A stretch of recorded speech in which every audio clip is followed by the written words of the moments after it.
Hello అండి, welcome back to my channel Janugiri creatives. నేను మీ జానుని. Welcome to daily vlog. ఈరోజు హెల్త్ ఈజ్ వెల్త్లో సమ్మర్ వచ్చిందంటే చాలండి, మనకి చాలా రకాలుగా కదా సీజన్కి బట్టి కొన్ని ఫ్రూట్స్ అవి వస్తుంటాయి కదా. అలాంటి వాటిల్లో మనకి పమిడికాయ ఎప్పుడు ఉండేదండి. ఈ కొబ్బరి బొండాలు వీటిని తాగడం వలన చాలా హెల్ప్ చేస్తుంది మన ఆరోగ్యానికి. ప్రకృతి సహజంగా దొరికే పానీయాల్లో ఇది ఒకటని చెప్పొచ్చు అనమాట, కొబ్బరి నీళ్ళు. అలాగే ఈ కొబ్బరి నీళ్ళలో ఎక్కువగా సోడియం, పొటాషియం, అలాగే మెగ్నీషియం, ఫాస్ఫరస్, కాల్షియం లాంటివి ఉంటాయి. అత్యధికంగా క్యాలరీలు, ప్రోటీన్స్, కార్బోహైడ్రేట్స్ ఉంటాయి. మన ఆరోగ్యానికి చాలా మంచిది. మనకు డీహైడ్రేట్ లేకుండా కూడా చేస్తుంది ఈ కొబ్బరి నీళ్ళు.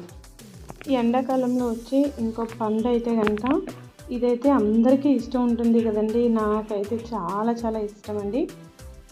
సీజనల్గా వచ్చే ఫ్రూట్స్లో ఇదొకటి చాలా ఇష్టంగా ఉంటుంది. మామిడి పళ్ళు అయితే ఇప్పుడు రాలేదులేండి. తిరుపతికి అయితే ఇంకా కనిపించట్లేదు అనమాట. ఇంకెక్కడ ఉన్నాయో తెలీదు, మీ దగ్గర ఉన్నాయో లేదో కామెంట్ చేయండి. అవి కూడా అండి అసలు విడిచిపెట్టలేమన్నమాట. ఇంకా ఎన్ని తినాలన్నా తినాలి అనిపిస్తుంటుంది అనమాట. ఇందులో కూడా ఈ పనస పండులో కూడా వేసవిలో చక్కగా ఎక్కువగా దొరుకుతుంటాయి కదా. సమ్మర్ వచ్చిందంటే చాలు మనకి చాలా పండ్లు అయితే కనిపిస్తుంటాయి. అలాగే ఇది కూడా ప్రకృతి ప్రసాదించిన పండ్లలో ఇది ఒకటని చెప్పొచ్చండి. దీన్ని తీసుకోవడం వల్ల చాలా ఆరోగ్య ప్రయోజనాలు కూడా ఉన్నాయంట. ఆరోగ్యానికి మెరుగుపరిచే విటమిన్లు, ఖనిజాలు, ఫైబర్ ఎక్కువగా ఉంటాయి.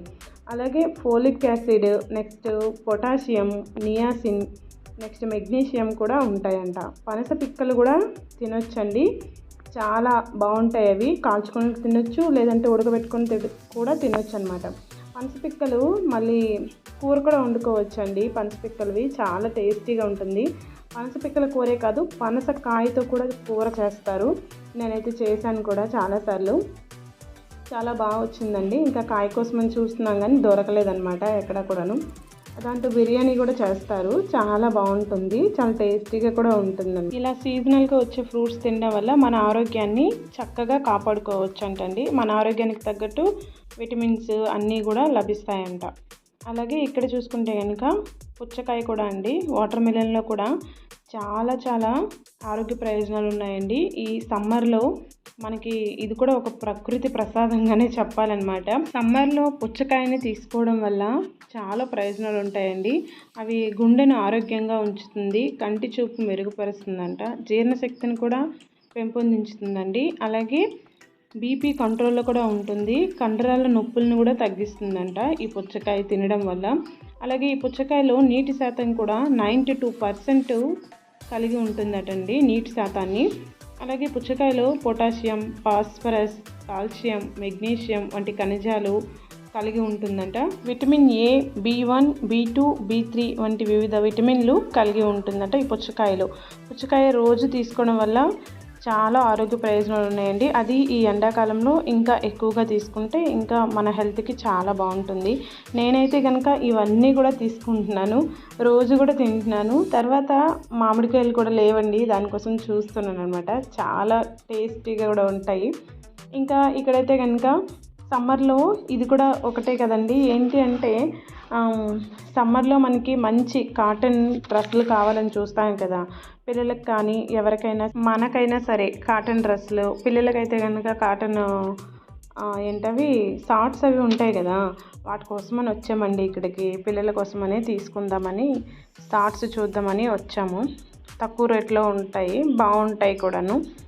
కాటన్ డ్రెస్సులు మనం పెద్ద షాప్కి వెళ్ళి తీసుకోవడం కంటే ఇలాంటి వాటిల్లో తీసుకుంటే వాళ్ళకి హెల్ప్ చేసినట్లు ఉంటుంది, మనకి కూడా బాగుంటుంది అనమాట. అంటే తక్కువ రేట్లో తేలిపోతుంది కదా. వాళ్ళు ఇంకా ఈ సమ్మర్ కోసమనే చూస్తాం కదా వాటిల్ని, అందుకని కొంచెం బెటర్గా ఉంటాయి ఇలాంటి వాటి దగ్గరికి వెళ్ళి తీసుకోవడం వల్ల. ఇంకా నేనైతే మార్నింగ్ నుంచి కూడా ఏం పని లేకుండా పిల్లలకి మాత్రమే భోజనం పెట్టి, పెరుగన్నం పెట్టి వాళ్ళు స్కూల్లో పెట్టాక నేను మా వారు ఇలా తిరుక్కుంటూ వస్తున్నామండి. అందుకని మీకు అవన్నీ చూపిస్తున్నాను అనమాట. అక్కడ పుచ్చకాయలు తినేసాము, అక్కడ ఏంటవి పనసపళ్ళు ప్యాక్ చేసుకొని ఇంటికి తెచ్చేసాము, అలాగే పమిడికాయ తాగేసాము. ఈరోజు బ్రేక్ఫాస్ట్ అయితే అవే అనమాట. అవి అయిపోయాక అవన్నీ తిరిగేసి వచ్చేసిన తర్వాత ఇంకా వంటకి రెడీ అవ్వాలి కదండి. దానికోసమని నేనైతే ఇక్కడ కీనోవా వండుతున్నాను. ఈ కీనోవా కూడా బ్రౌన్ రైస్ లాగా, అంటే అలానే ఉంటాయి కానీ బ్రౌన్ రైస్ అయితే ఎక్కువ టైం పడుతుంది ఉడకటానికి. ఆ తర్వాత బ్రౌన్ రైస్ కొంచెం చప్పగా ఉన్నట్లు అలా ఉంటాయన్నమాట. కీన్వా కూడా అలానే ఉంటుందండి. కాకపోతే బ్రౌన్ రైస్ ఎక్కువ టైం పట్టినట్లు కీనోవా ఉడికినప్పుడు ఎక్కువ టైం పట్టదనమాట. కొంచెం తక్కువ టైమే పడుతుంది ఉడికించేటప్పుడు. కానీ ఈ కీన్వాకి ఏంటంటే బ్రౌన్ రైస్ లాగా ఒకసారి కడిగేసి పెట్టిస్తే ఉడకడం కాదండి. దీనికైతే చాలాసార్లు దాన్ని కడగాల్సి వస్తుందన్నమాట. ఎందుకంటే దానిపైన ఏదో ఒక లేయర్ లాంటిది ఉంటుందంట. దానిలో ఏవేవో కెమికల్స్ అవి యూజ్ చేస్తారట. అందుకని చెప్పి దానికి మనం బాగా చూస్తున్నారు కదా అక్కడ రబ్ చేస్తూ కడగాలన్నమాట. కడిగి దాన్ని వడబోసుకోవాలండి. 2-3 టైమ్స్ అయినా కడగాలి. ఇక్కడ మీకు నేను చూపిస్తున్నాను చూడండి ఎలా కడుగుతున్నాను అనేది. ఇలా పామినట్లు, అంటే వాటిలో ఉండే చెత్త అంతా బయటికి వచ్చేసినట్లు పామాలన్నమాట. అలా పాముకుంటూ కడిగితే కనుక మనకి దానిలో ఏమైనా చెత్త అది ఉంటే వచ్చేస్తుంది అనమాట. వీటిని ఇప్పుడు నేను వడబోసి చూపిస్తున్నాను. దానిలో వాటరు ఏ కలర్లో ఉన్నాయంటే చూడండి ఎంత చెత్త కలర్లో ఉన్నాయన్నమాట వాటరు. తర్వాత ఈ వాటర్ని ఇలా వడబోసుకోవడమైనా, బయట నార్మల్గా బియ్యం కడిగినట్లు కడిగిస్తే ఏమవుతుంది అని అనుకోకండి. అప్పుడు మనకి ఇవన్నీ చాలా చిన్నగా ఉంటాయి కదా ఈ కీన్వా, అవి బయటికి వెళ్ళిపోతాయి అన్నమాట. వేస్ట్ అయిపోతుంది మనకి. ఇది చాలా రేట్ ఎక్కువ అండి. సో దీన్ని వేస్ట్ చేయకూడదంటే ఇలానే వడగట్టుకోవాలి వాటర్ని. కడిగిన తర్వాత కినోవాని కడిగిన తర్వాత వాటర్ని అలా వడగట్టుకుంటే మనకి కినోవా అనేది వేస్ట్ అవ్వకుండా ఉంటుందన్నమాట. దీని పేరు నాకు సరిగ్గా పలకడం రావట్లేదు. ఎవరికైనా అంటే ఇలా పలకాలి అని తెలిస్తే కనుక నాతో మీరు షేర్ చేసుకోండి, నాకు కూడా తెలుస్తుంది అనమాట. నాకు కూడా ఏం తెలియదండి, మీరు చెప్తే నేను నేర్చుకుంటానని వచ్చాను. ఇంకా చూడండి ఇక్కడైతే కనుక సెకండ్ టైంలో కూడా నేను కడుగుతున్నాను. ఈ సెకండ్ టైంలో కూడా సేమ్ అలానే మళ్ళీ రబ్ చేసుకుంటూ పాముకొని కడుక్కోవాలన్నమాట. అలా కడుక్కున్న తర్వాత మళ్ళీ సేమ్ అలానే వడపోసుకోవాలి. ఇక్కడ వాటర్ చూస్తున్నారా, ఫస్ట్ దానికంటే సెకండ్ టైం ఎలా ఉన్నాయి. అలాగే మీకు థర్డ్ టైం కూడా చూపిస్తానండి. థర్డ్ టైం అయితే ఇంకా నీట్గా క్లియర్గా వచ్చేసాయి అన్నమాట వాటర్ అనేది. థర్డ్ టైం కూడా నేను వాటర్ వేసుకొని అలాగే సేమ్ మీకు ఫస్ట్లో ఎలా చూపించానో అలానే కడుక్కుంటున్నాను. మస్ట్ అండ్ షుడ్గా ఇది మాత్రం చేయండి. క్వినోవా వండుకున్నప్పుడు ఇలా కడుగేసుకొని వండుకోవాలంట. అప్పుడు మనకి హెల్తీ కదండి, హెల్తీ కదా అని చెప్పేసి ఎలా పడితే అలా వండేస్తే మన ఆరోగ్యం మళ్ళీ హెల్తీ కని తెచ్చుకున్నవి కాస్త అన్హెల్తీ అయిపోతాయి. కాబట్టి అన్నీ తెలుసుకొని చూసుకొని వండుకోండి. ఇదిగోండి ఇక్కడైతే థర్డ్ టైం కూడా నేను వడపోసేసాను అనమాట. ఏ ఒక్క చిన్నగా కూడా మనం వేస్ట్ చేయకుండా చూసుకుంటే బెటర్ అండి. అన్ని డబ్బులు పెట్టి ఇచ్చామో జల్లుకోవడానికా చెప్పండి. చూడండి అక్కడ వాటర్ చూసారు కదా, అంత క్లియర్గా వచ్చేసాయి అన్నమాట. ఆ తర్వాత దీనికైతే కనుక 1కి 2.5 వాటర్ వేయమని చెప్పారండి. 1కి 2.5 నేను వేసాను, కుక్ చేశాను కూడా. అప్పటికి నాకు ఉడకలేదు అనిపించింది. కుక్కర్లోకి పెట్టుకుంటే బెటరే అండి, ఎందుకంటే నాకు కుక్కర్ రైస్ అలవాటు లేదు కనుక నేను పెట్టను. ఇలా ఉడికిస్తే తొందరగా ఉడికిపోతాయి. కాకపోతే కొంచెం నాకైతే ఎందుకు ఫస్ట్ టైం కదా దాని గురించి తెలియలేదు. ఇదే ఫస్ట్ టైం వండాను అనమాట. ఇంకొకసారి వండేటప్పుడు మీకు క్లియర్గా ఎక్స్ప్లెయిన్ చేస్తాను. అక్కడైతే రైస్ పెట్టేశాను. తర్వాత నేనైతే డ్రై ఫ్రూట్స్ తీసుకుంటున్నానండి. ఈ డ్రై ఫ్రూట్స్ గురించి కూడా మీకు నేను ఇంతకుముందు వీడియోలో చెప్పాను. ఇలా డ్రై ఫ్రూట్స్ని మనం రోజుకొక గుప్పెడు కనుక మనం డ్రై ఫ్రూట్స్ని తీసుకున్నట్లయితే మన ఆరోగ్యం చాలా బాగుంటుందటండి. మన హెయిర్కి కానీ, మన స్కిన్కి కానీ, మన కీళ్ళకి కానీ, అదే బోన్స్కి కానీ చాలా చాలా మంచిదంట. మన బ్లడ్ కూడాను పెరుగుతుంది, ఇంప్రూవ్ అవుతుంది. తర్వాత బ్లడ్ షుగర్ లెవెల్స్ని కూడా తగ్గిస్తుంది. అన్నీ కూడా చాలా ప్రయోజనాలు ఉన్నాయండి దీన్ని తీసుకోవడం వల్ల. ఇగోండి ఇక్కడైతే కనుక 4 వైపులా 4 పెట్టేశాను. ఇంకా హాఫ్ అన్ అవర్లో అయితే వంట అయితే ఫినిష్ అయిపోయిందండి. రైస్ ఒకవైపు, ఈ కినోవా ఒకవైపు, పాలు ఒకవైపు, తోటకూర కర్రీ చేస్తున్నానండి. నిన్న తీసుకున్నాను కదా కట్టలు, సో ఆ కర్రీని అయితే చేస్తున్నాను అనమాట. ఫ్రై చేస్తున్నాను తోటకూరని. ఇక్కడ చూడండి ఆ కినోవా అయితే ఉడుకుతుంది.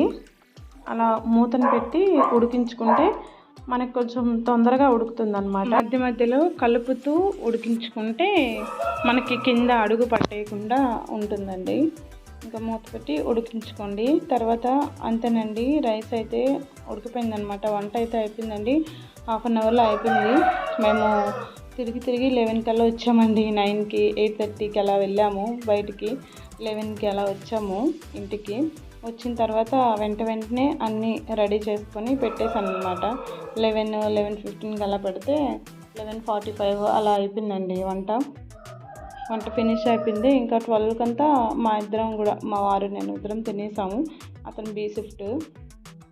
ఇంకా నేను తినేసాను. ఇక్కడ పెట్టుకున్నానండి కిన్వా, ఇంకా తోటకూర ఫ్రై, అలాగే ఆనియన్ అండ్ కీర దోసకాయలు పెట్టుకున్నాను. క్యారెట్ కూడా పెట్టుకోవచ్చండి. అలా దీంతో పాటు, ఈ రైస్తో పాటు అవి కూడా తింటే మనకి స్టమక్ అనేది కొంచెం తొందరగా వచ్చే ఫీలింగ్ అయితే ఉంటుందన్నమాట. అమ్మయ్య ఇంకా చాలు అనిపిస్తుంది అనమాట కొంచెం తిన్నా సరే ఆ సలాడ్ ఉండడం వల్ల. ఇదిగోండి, ఇక్కడ మీకు క్లియర్గా చూపిస్తున్నాను. ఉడికిన తర్వాత క్వీన్వా అనేది ఇలా ఉంటుందండి.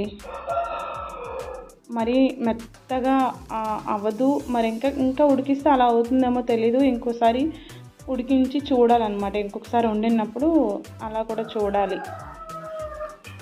ఇక్కడ మీకు విడివిడిగా కనిపిస్తున్నా సరే మనం నొక్కితే మాత్రం మెత్తగా అయిపోతుందండి. అలా ఉందన్నమాట ఈ క్వీన్వా అనేది. ఏంటోనండి, వీటిని తినడం చాలా కష్టంగా ఉంది. అంతే కదండి, టేస్టీ ఫుడ్ అయితే మనకి మా అబ్బాయి అంటుంటాడండి, టేస్టీ ఫుడ్ ఎప్పుడు కూడా హెల్దీ కాదు కదమ్మా, టేస్టీ లేనిదే హెల్దీ ఫుడ్ కదా, తినాలి కదా అనుకొని చెప్తుంటాడు అనమాట. వాడికి ఎప్పటికప్పుడు అన్నీ చెప్తుంటానులేండి, అలా అంటుంటాడు. సో అలా ఉందన్నమాట. ఇది ఏం టేస్టీగా ఉండదు, మనకి హెల్దీవన్నీ కూడా టేస్టీ ఉండవు కదా.